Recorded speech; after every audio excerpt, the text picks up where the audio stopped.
the Sure. European Union is readying some sanctions on regarding the drone transfer. Do you have any comment on that? Is that something that's been coordinated with the U.S.? How do you are you hopeful for other countries also?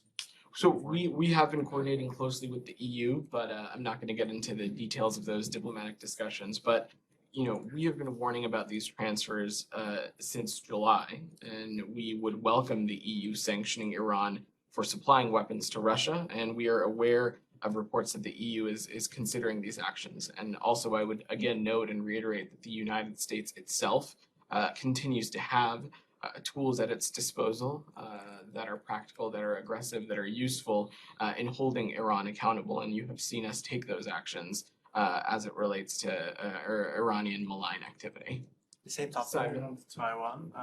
Can I, since it's on the same topic, then I come back to you, Simon, I promise. Thank you so much. I also have some couple of other questions, but first, let's try to on this topic. work the room a little bit, If you Alex, cannot, today. thanks so much. If you can't give us specifics about potential U.S. response, can you just tell us if Iranian government is in violation of U.S. sanctions against Russia?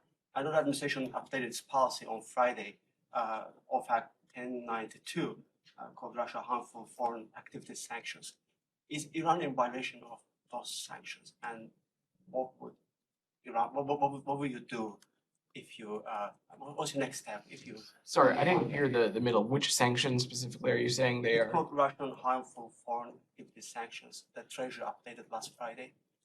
I will let the Treasury Department speak to if these kinds of activities fall under a specific entity of their designation. I will let them speak to that. But I think the bigger picture here is that, as I've said consistently this week, Russia continuing to rely on countries like Iran for its unjust, its unlawful, and its barbaric invasion into Ukraine would be deeply troubling to the world, especially to those countries in the region. Iran has a very long track record of, as I've said, malign and destabilizing activities, not just in the region, but across the world. And so this is something we're going to continue to work closely with our allies and partners on, including at the UN, and we'll continue to use and have at our disposal a various set of tools. But I'll let Treasury speak to the specific sanctions. I'm going to go back to Simon, and then we'll work the room a little bit.